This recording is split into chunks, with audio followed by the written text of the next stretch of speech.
আসসালামু আলাইকুম রহমতুল্লাহি ওবরকাতুহু।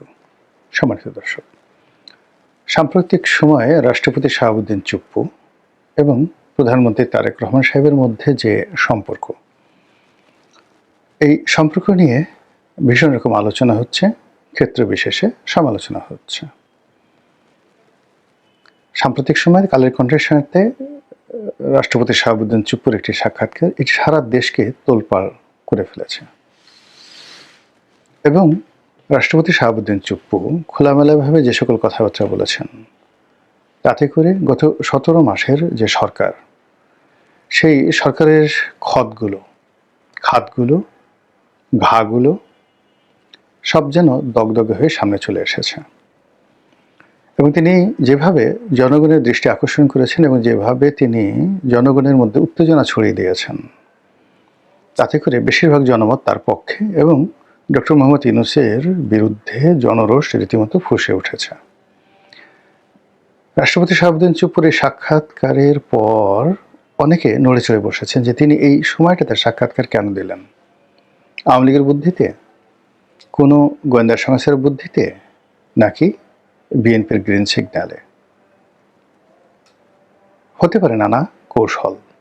সেই কৌশল কি? এই বিষয়গুলি নিয়ে আলোচনা করব। তার আগে বলে নেই যে শাহাবুদ্দিন চুপ্পু সাহেবের সঙ্গে তারেক রহমান সাহেবের সাম্প্রতিক যে অন্তরঙ্গ সম্পর্ক, বেশ কয়েকটি রাষ্ট্রীয় অনুষ্ঠানে তারা পাশাপাশি বসেছেন, পাশাপাশি হেঁটেছেন, একে অপরের সঙ্গে করমর্দন করেছেন। বিশেষ করে পিলখানা হত্যাকাণ্ডের অনুষ্ঠানে বনানী কবরস্থানে যখন রাষ্ট্রপতি গেলেন, তখন তারেক রহমান সাহেব সেখানে দাঁড়িয়েছিলেন প্রায় ৮ মিনিট রাষ্ট্রপতির জন্য। এটি নিয়ে সবাই বলার চেষ্টা করেছেন যে হা হা হা, শহীদ জিয়া রক্ত বলে কথা, বেগম জিয়া রক্ত বলে কথা, ভদ্রতা কাকে বলে? তিনি আওয়ামী লীগ দলীয় একজন রাষ্ট্রপতি, তার জন্য ৮ মিনিট দাঁড়িয়ে থাকলেন, তার সম্মানে তাকে আগে এগিয়ে দিলেন, তার সঙ্গে হাত করমর্দন করলেন, হ্যান্ডশেক করলেন। এটা নিয়ে তারেক রহমান সাহেবের যারা লোকজন গুণমুগ্ধ, তারা প্রশংসায় ভাসছেন যে না, নেতা তো এরকমই হওয়া উচিত। অন্যদিকে যারা শাহাবুদ্দিন চুপ্পু সাহেব, তাকে একটু সমালোচনা করতেছেন, তারা টিটকারি করার চেষ্টা করছেন যে তারেক রহমান সাহেব তিনি রাজস্বিক ব্যক্তিত্ব নিয়ে, রাজকীয় ব্যক্তিত্ব নিয়ে তিনি করমর্দনের জন্য এক হাত বাড়িয়ে দিয়েছেন, আর শাহাবুদ্দিন চুপ্পু সেই হাত ২ হাত দিয়ে চেপে ধরেছেন। এটা আন্তরিকতা হতে পারে, এটা আনুগত্য হতে পারে, এটা মিনতি হতে পারে, এটা আকুতি হতে পারে, হোয়াট এভার মেবি। তো তারেক রহমান সাহেবের সঙ্গে তার কোনো কালে এরকম সম্পর্ক ছিল না, বা সম্পর্ক থাকার কোনো কারণ নেই, রিজন নেই, যে কারণে তিনি ওইরকম একটা পরিবেশে, একেবারে শোকবহ একটা পরিবেশে, তাও আবার কবরস্থানে, যেন তেন জায়গায় নয়, কবরস্থানে দাঁড়িয়ে তিনি তারেক রহমান সাহেবের ২ হাত, মানে নিজের ২ হাত দিয়ে তারেক রহমান সাহেবের ১ হাত চেপে ধরবেন। গদ হয়ে কী বলেছেন আমরা জানি না। তার যারা সমালোচক, তারা বলার চেষ্টা করছেন, বাপু গো, আমাকে একটু রেখে দেওয়া যায় না, বা আমাকে একটু রেখে দাও গো, বা আমাকে রাখলে তোমাদের অনেক কল্যাণ হবে। এই জিনিসগুলো টিটকারি করছে মানুষ। যেহেতু কথা হচ্ছে, রাষ্ট্রপতিকে নিয়ে কথা হচ্ছে, তারেক রহমান সাহেবকে নিয়ে কথা হচ্ছে, হ্যান্ডশেক নিয়ে কথা হচ্ছে, কাজে এই বিষয়গুলো নিয়ে খোলামেলা কিছু কথা বলা দরকার। ইতিমধ্যে পেপারে এসেছে যে উদ্বোধনী রাষ্ট্রপতি সংসদ দেখেছেন এবং সংসদের উদ্বোধনী অনুষ্ঠানে রাষ্ট্রপতি ভাষণ দেবেন। তো এক্ষেত্রে যেটা ট্র্যাডিশন, সেটি হলো রাষ্ট্রপতি যে ভাষণটি দেন, এটি মন্ত্রী পরিষদ বিভাগ তৈরি করে দেয়, ক্যাবিনেট ডিভিশন তৈরি করে দেয়। আর ক্যাবিনেট ডিভিশন তৈরি করে সাধারণত সরকারের কথা, বিএনপি সরকারের কথা। সবাই বলাবলি করছে যে এবারের ভাষণে জুলাই আগস্ট বিপ্লবের সময়টিতে শেখ হাসিনা এবং তার বাহিনী, তার তাবেদার, তার ছাত্রলীগ, যুবলীগ, আওয়ামী লীগ যে নির্মমতা চালিয়েছে, যে গুলি করেছে, সেটাকে সাহিত্যের ভাষায় হৃদয় বিদারক করে সুন্দর একটি রচনা লিখে সেটি রাষ্ট্রপতিকে দিয়ে পাঠ করানো হবে।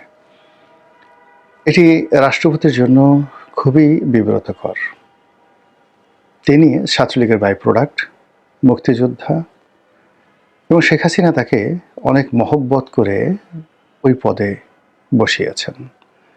পরবর্তীকালে তাদের মধ্যে কিছু টানাপোড়েন হয়েছিল, এটা সীমিত, কিন্তু তিনি কোনো অবস্থাতেই শেখ হাসিনা তার প্রতি যে দয়া দেখিয়েছেন, দাক্ষিণ্য দেখিয়েছেন, এটি তাকে কিয়ামতের ময়দানে পর্যন্ত শেখ হাসিনাকে কদমবুসি করতে হবে।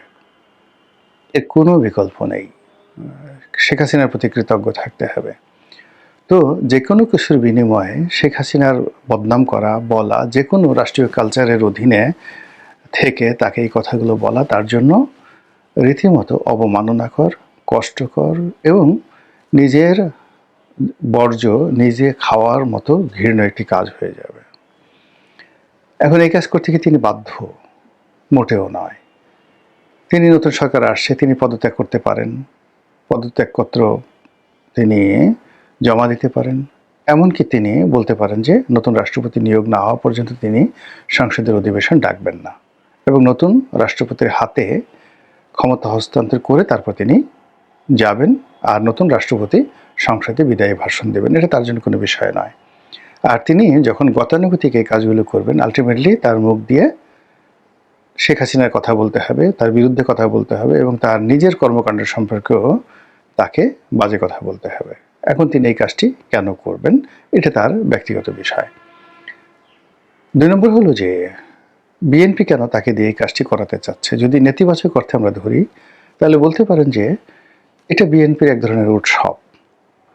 মানে কোনো সন্তানকে দিয়ে যদি তার পিতাকে গালি দেওয়া যায়, তারপরে কোনো কন্যাকে দিয়ে যদি তার মাকে গালি দেওয়ানো যায়, কোনো জামাতাকে দিয়ে যদি তার শ্বশুরকে চর থাপ্পড় মারা যায়, এটা দেখতে যারা এই কাজটি করান তাদের জন্য ভীষণ রকম আনন্দদায়ক এবং এটি অসাধারণ একটি দৃশ্য তাদের জন্য। তো সেই কাজটি বিএনপি যদি করাতে পারে, শেখ হাসিনাকে তারা গালাগালি করলেন না, তারা কিছুই বললেন না, তারা বরং রাষ্ট্রপতিকে দিয়ে বলালেন এবং সব ক্ষোভ, ক্রোধ এগুলো রাষ্ট্রপতির উপর গিয়ে পড়লো। আওয়ামী লীগের লোকজন বলবে হায় হায় স্যা স্যা, এত বড় একটা বেঈমান। মির্জাফর তো অনেক ভালো ছিল, মোশতাক তো অনেক ভালো ছিল, মোশতাক কার্যত বঙ্গবন্ধুকে তো এভাবে গালাগালি করে নাই। তো এই চুপ্পু কী করলো, আমরা কি করলাম, সি সি সি সি সি, এই ধরনের কথাবার্তা হতে থাকবে এবং চুপ্পু সাহেবের শরীর ভালো, স্বাস্থ্য ভালো, তিনি হয়তো আরও দীর্ঘদিন জীবিত থাকবেন।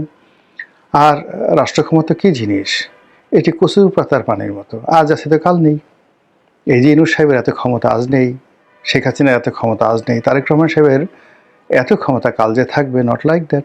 আবার যে তারেক রহমান সাহেব চলে গেছিলেন, তিনি ফিরে এসেছেন, আবার যে আওয়ামী লীগ চলে গেছে সে যে আবার আসবে না, তাও তো কোনো গ্যারান্টি নেই।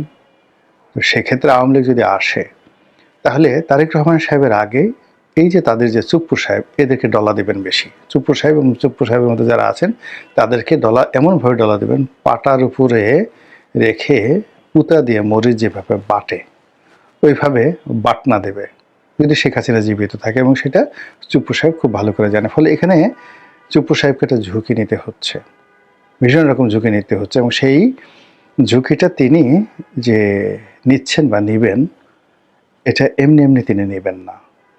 তিনি এত বোকা ব্যক্তি নন। তিনি বিএনপির কাছ থেকে তার মেয়াদের পূর্ণ গ্যারান্টি এবং সেফ এক্সিটের গ্যারান্টি না পাওয়া পর্যন্ত তিনি এই ঝুঁকি নিয়েছেন, নেবেন বলে আমার বিশ্বাস হচ্ছে না। বাকিটা তার ব্যাপার। এটা গেল চুপ্পু সাহেবের ব্যাপারে কথা।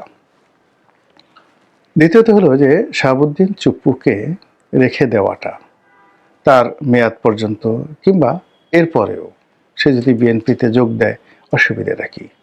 কত মানুষ যোগ দিচ্ছে না? আমিও তো বিএনপিতে যোগ দিয়েছিলাম, সমস্যা কী?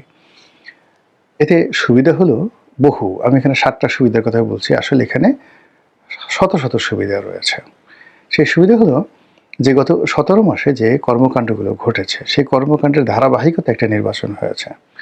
এখন রাষ্ট্রপতি যদি হাটে হাড়িয়ে ভাঙেন, যেমন শেখ হাসিনা পদত্যাগ করেননি, তারপর প্রধান বিচারপতি থেকে শুরু করে অন্যান্য বিচারপতিদের যে অভিশংসন, সেটা নিয়ম মোতাবেক হয়নি, হাইকোর্টের পুনর্গঠন হয়নি, এই বিষয়গুলো যখন রাষ্ট্রপতি তার মুখ দিয়ে বলবেন, অথবা তিনি এই বিষয়গুলো ধামাচাপা দেবেন না, অথবা বঙ্গভবনে যে ডকুমেন্টেশনের দরকার আছে, রাষ্ট্রপতি যদি এখন বিএনপির সাথে যুক্ত হন এবং তিনি যদি ব্যাকডেট দিয়ে যে ডকুমেন্টগুলো আছে সেই ডকুমেন্টগুলো তিনি তৈরি করেন। অনেকগুলো ডকুমেন্ট তার সাইন করা প্রয়োজন পড়বে, স্বাক্ষর করা প্রয়োজন পড়বে, এবং সেগুলো তিনিও ভাবেননি, বিএনপিও ভাবেননি। তো সেই জিনিসগুলো যদি তিনি ওখানে বসে বসে করেন, তাহলে এই যে তারেক রহমান সাহেবের ক্ষমতা গ্রহণ, নির্বাচন করা, সরকারের স্থায়িত্ব, এগুলোর একটা কন্টিনিউটি থাকবে, ধারাবাহিকতা থাকবে, সাস্টেনেবিলিটি থাকবে, কনসিস্টেন্সি থাকবে। কিন্তু যদি উনি চলে যান, বিদেশে চলে যান, বই লিখেন, এই যে জিনিসগুলো বর্ণনা করেন, সেটা আজকে না হোক, কালকে না হোক, কোনো দিন যদি ক্ষমতার পট পরিবর্তন হয়, গণেশ উল্টে যায়, তখন এর প্রত্যেকটা জিনিসের জন্য বহু মানুষকে ফাঁসির দড়িতে চড়তে হবে।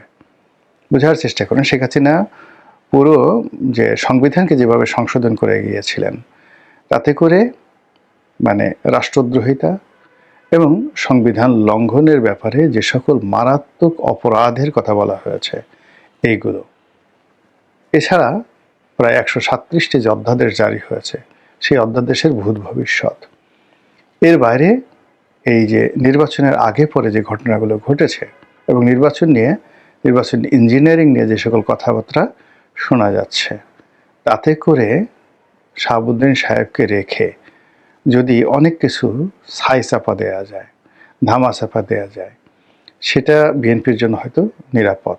অন্যদিকে জনাব চুপ্পু যেভাবে তারেক রহমান সাহেবের প্রতি আনুগত্য দেখাচ্ছেন, আন্তরিকতা দেখাচ্ছেন, তারপরে ওনাকে দেখতেও তো বেশ অন অ্যাভারেজ যে বাংলাদেশে লোকদের যে চেহারা, উনি চশমা পরলে, কোট পরলে, হাঁটলে রাষ্ট্রপতির মতোই মানায়। তারেক রহমান সাহেবের পাশে যে হেঁটে যাচ্ছিলেন, তাকে কিন্তু রাষ্ট্রপতি সাহেবের মতোই মানায়। কিন্তু এখানে যদি আপনি ইয়াজউদ্দিন সাহেবকে ধরেন, এমনকি জিল্লুর রহমান সাহেব ছিলেন একটু খাটো লোক, এমনকি হামিদ সাহেব ছিলেন, সেই তুলনায় মানে আমাদের যে শাহাবুদ্দিন চুপ্পু, অনেকটা উনি নায়কের মতো, দেখতেও সুন্দর, লম্বা চূড়া, গায়ের রঙও ভালো, মানে এটা মানায়, একটা রাষ্ট্রপতি, একটা দেশের রাষ্ট্রপতি, সেটা মানায়। বঙ্গভবনের বাসিন্দা রূপে তাকে বেশ মানিয়ে গেছে। তাহলে তারেক রহমান সাহেবের পাশে যদি এরকম একজন রাষ্ট্রপতি থাকেন, যার একটা ভালো ব্যাকগ্রাউন্ড আছে, তিনি ডিস্ট্রিক্ট জাজ ছিলেন, আইনের ব্যাকগ্রাউন্ড আছে, রাজনীতির ব্যাকগ্রাউন্ড আছে, আর তিনি বুক ফুলিয়ে বলতে পারবেন যে দেখো আমি কত উদার, যে আমি আওয়ামী লীগের যে রাষ্ট্রপতি তাকে রেখে দিয়েছি। এটাই হলো বিএনপির সৌন্দর্য। তো এই প্রচার এবং প্রোপাগান্ডা করার জন্য, কথা বলার জন্য, তার সঙ্গে সঙ্গে অনেকগুলো বিষয় ধামা চাপা দেওয়ার জন্য, অনেকগুলো বিষয় ছাই চাপা দেওয়ার জন্য যদি বিএনপি সিদ্ধান্ত নেয় যে রাষ্ট্রপতি চুপ্পুকে আরও কিছুদিন রেখে দিবেন, তাহলে এই যে লোকজন যেটা সন্দেহ করছে যে রাষ্ট্রপতি হয়তো আওয়ামী লীগের সঙ্গে বেইমানি করেছে বা বেইমানি করতে যাচ্ছে, তাহলে সেটি হয়তো দালিলিক রূপ পাবে। আবার অন্যদিকে যদি রাষ্ট্রপতিও ঠিক নিজের সেফ এক্সিট থেকে শুরু করে অন্যান্য বিষয়ে চিন্তা ভাবনা করে, সেক্ষেত্রে তার জন্য একটা বিকল্প, যে সে যদি একটা সুযোগ পায়, তাহলে সুযোগ কে না নেয়, তিনিও সেই সুযোগ নিয়ে নিতে পারেন। তো দেখা যাক, রাজনীতি চলছে, জটিল কুটিল চাল চলছে একের পর এক, এবং কোন চালে কোন মন্ত্রী এমপি, কোন রাজা বাদশা কুপকাত হয়, আর কোন চালে রাজা রক্ষা পায়, সেটা এখন দেখার বিষয়। মহান আল্লাহ আমাদের সবাইকে হেদায়েত দান করুন এবং হেফাজত করুন। আসসালামু আলাইকুম ওয়া রাহমাতুল্লাহি ওয়া বারাকাতুহু।